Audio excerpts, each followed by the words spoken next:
This might just be the best game of the Superbet Rapid and Blitz Tournament 2025. Vladimir Fedoseev, representing Slovenia, had a fantastic showing, winning the tournament playing brilliant chess. And in the game I want to show you, he played against a new Indian sensation, Aravind Chithambaram. You don't want to miss this one. The game started pretty normal. b4, knight f6, bishop g5, Champovsky attack. Not very well used on higher level. d5, e3 for Fedoseev, e6 for Aravind. Knight develops to d2, and we have a move b6. The light square bishop for black is blocked on this diagonal, so it will go to a square b7 on a more open diagonal. Knight develops to f3, bishop b7, bishop b5, check.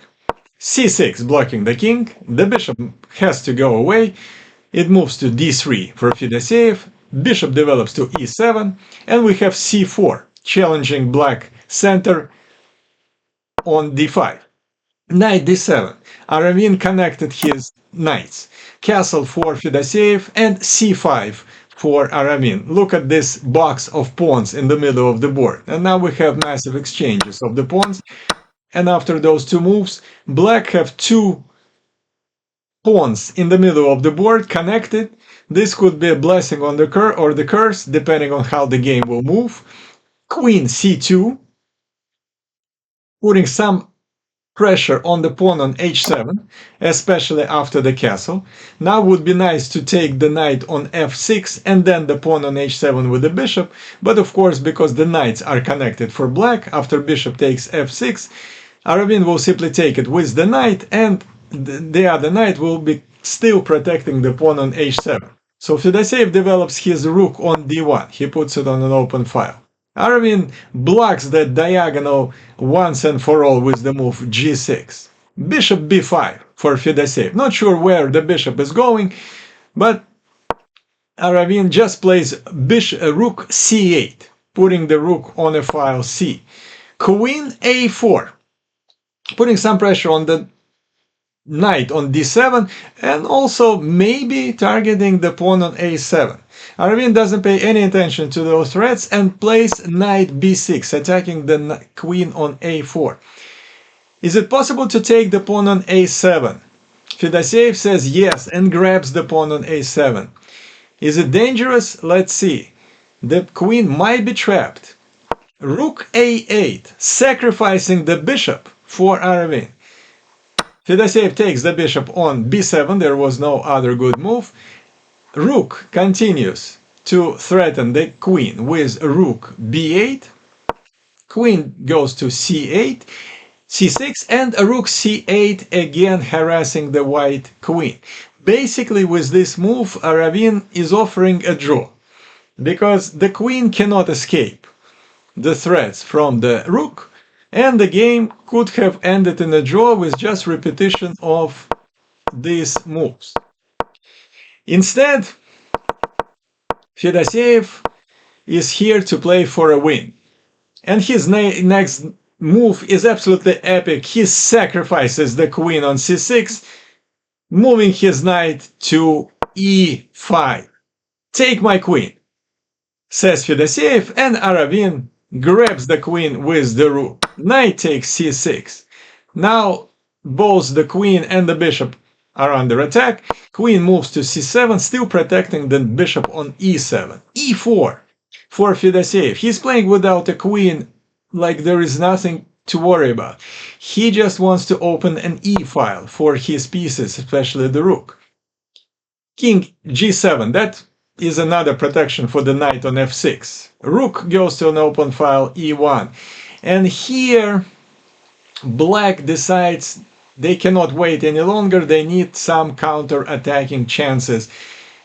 And Aravind plays a move knight g4, attacking the pawn on h2, thinking that this would be an absolutely great counter-attack.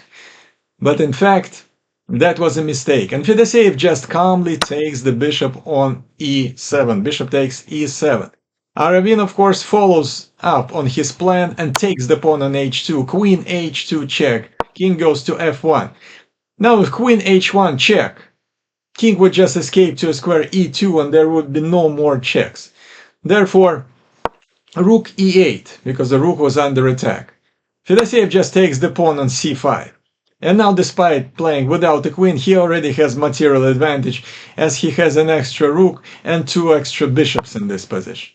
Knight jumps to c4, check from d4, f6 blocking the bishop, knight takes c4, pawn takes c4, and a simple move f3, attacking the knight. And knight has to move away, and moves away to a very sad square on h6. So the knight is out of the way also. Bishop g1. Bishop returns to the first rank to attack the queen. Queen moves away to f4. Knight centralizes to d4. Aravin plays rook e5. Fedoseev just takes the pawn on c4. Queen h4. Black do not have many good ideas here in this position. And after knight e6, the game is pretty much over. If the king moves away to squares g8, h8, or f7, in all 3 cases, white rook will infiltrate into black's position with the check on either d7 or d8. Therefore, Aravin has no choice, and grabs the knight on e6, sacrificing the rook. Bishop takes e6, g5.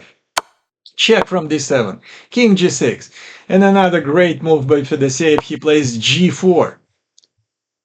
And now black king is totally trapped. Fedoseev is creating a checkmating threat, and the king now cannot escape even to a square h5. The 7th rank is covered by the rook, the f5 square is covered by both pawns and the bishop. Aravin plays queen h3 check, king e2, another check on g2, and after bishop f2, black have no more checks. The next move Aravin didn't make on time, queen h2, a lost on time, but the position was already totally lost. As a matter of fact, there is a checkmate on the board in 8 moves, and I want to show it to you. Bishop f5 check. The only move for black is to take that bishop with the knight. Pawn g takes the pawn on f5 with the check. King goes to h6. And now a simple move, a rook g1, and it turns out that black just don't have many moves here. Let's say queen h3.